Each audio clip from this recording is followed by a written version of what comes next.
NDA ಸಂಸದೀಯ ಪಕ್ಷದ meeting ಅನ್ನ ಕರೆಯಲಾಗಿದೆ. ಅಧಿವೇಶನ ಆರಂಭ ಆಗೋದಕ್ಕೂ ಮುನ್ನ ಎನ್ಡಿಎ ಸಭೆಯನ್ನ ಮಾಡಲಾಗುತ್ತೆ. ಬೆಳಗ್ಗೆ 9:30ಕ್ಕೆ ಈ ಮೀಟಿಂಗ್ ಏರ್ಪಡಿಸಲಾಗಿದೆ.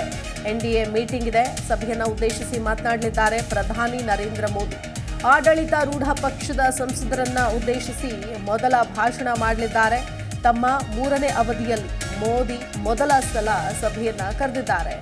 ಸಂಸತ್ ಲೈಬ್ರರಿ ಕಟ್ಟಡದಲ್ಲಿ ನಡೆಯಲಿರುವಂತಹ ಸಭೆ ಇದು. ಅಂದರೆ ನೂತನವಾಗಿ ಆಯ್ಕೆಯಾಗಿ ಎನ್ಡಿಎ ಮೈತ್ರಿಕೂಟದಲ್ಲಿ ಸೇರಿಕೊಂಡಿರುವಂತಹ ಸಂಸದರೇನಿದ್ದಾರೆ, ಸೊ ರಾಜ್ಯದಿಂದಲೂ ಕೂಡ ಆಯ್ಕೆಯಾದಂತಹ ಸಂಸದರು ಸೇರಿದಂತೆ ಒಟ್ಟು ದೇಶಾದ್ಯಂತ ಇರುವಂತಹ ಸಂಸದೀಯ ಒಂದು ಪಕ್ಷದ ಮೀಟಿಂಗ್ ಅನ್ನ ಕರೆದಿದ್ದಾರೆ. ಎಲ್ಲ ಸಂಸದರ ಜೊತೆಗೂ ಕೂಡ ಒಂದಷ್ಟು ಮಾತುಕತೆ, ಮೀಟಿಂಗ್, ಒಂದಷ್ಟು ಇನ್ಸ್ಟ್ರಕ್ಷನ್ಸ್ ಕೂಡ ಕೊಡಲಿದ್ದಾರೆ. ಘಟಾನುಘಟಿ ನಾಯಕರು ಕೂಡ ಇದರಲ್ಲಿ ಭಾಗಿಯಾಗಲಿದ್ದಾರೆ ಅನ್ನೋದು ವಿಶೇಷ ಅಂತ ಹೇಳ್ಬೋದು. 3ನೇ ಬಾರಿ ಪ್ರಧಾನಿ ನರೇಂದ್ರ ಮೋದಿ ಅವರು ಈ ಸಭೆ ಅಂದರೆ 3ನೇ ಬಾರಿ ಪ್ರಧಾನಿಯಾಗಿ ಆಯ್ಕೆಯಾಗಿದ್ದಾರೆ. ಆದರೆ ಈ 3ನೇ ಬಾರಿ ಹಲವು ವಿಶೇಷತೆಗಳು, ಯಾಕಂತಂದ್ರೆ ಈಗಾಗಲೇ ಮೈತ್ರಿಕೂಟ ಪಕ್ಷಗಳಿಗೆ ಸ್ವಲ್ಪ ಹೆಚ್ಚಿನ ಬಲ ಇದೆ ಅಂತ ಹೇಳ್ಬೋದು. ಹಾಗಾಗಿ ಈ ಹಿನ್ನೆಲೆಯಲ್ಲಿ ಅಧಿವೇಶನ ಇವತ್ತು ಆರಂಭ ಆಗುತ್ತೆ. ಆರಂಭ ಆಗೋದಕ್ಕಿಂತ ಮುಂಚೆ ಅಂದರೆ 9:30 ಅಷ್ಟೊತ್ತಿಗೆ ಸಭೆಯನ್ನ ಮಾಡಲಿದ್ದಾರೆ. ಸಭೆಯಲ್ಲಿ ಆಡಳಿತ ಪಕ್ಷದ ಸಂಸದರನ್ನ ಉದ್ದೇಶಿಸಿ ಮೊದಲ ಭಾಷಣವನ್ನ ಮಾಡಲಿದ್ದಾರೆ ಪ್ರಧಾನಿ ನರೇಂದ್ರ ಮೋದಿ. ತಮ್ಮ 3ನೇ ಅವಧಿಯ ಪ್ರಧಾನಿಯಾದ ನಂತರದ ಒಂದು ಮೊದಲ ಸಭೆ ಅಂತ ಹೇಳ್ಬೋದು.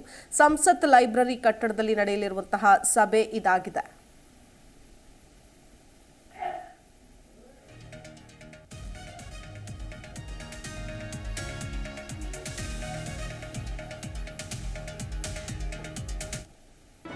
ಜಿ ಕನ್ನಡ ನ್ಯೂಸ್ ಈಗ ನಿಮ್ಮ ಮನೆಯಲ್ಲೇ ನೋಡಿ. ಎಲ್ಲ ಕೇಬಲ್ಗಳಲ್ಲಿ ಈಗ ಲಭ್ಯ.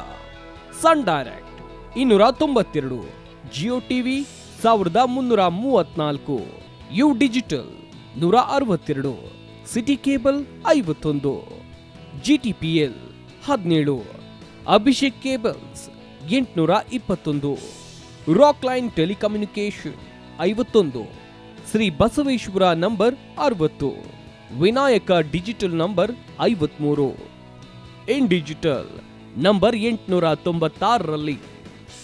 ನಿಮ್ಮಿಸ್ತದ ಜಿ ಕನ್ನಡ ನ್ಯೂಸ್ ನೋಡಿ ಆನಂದಿಸಿ.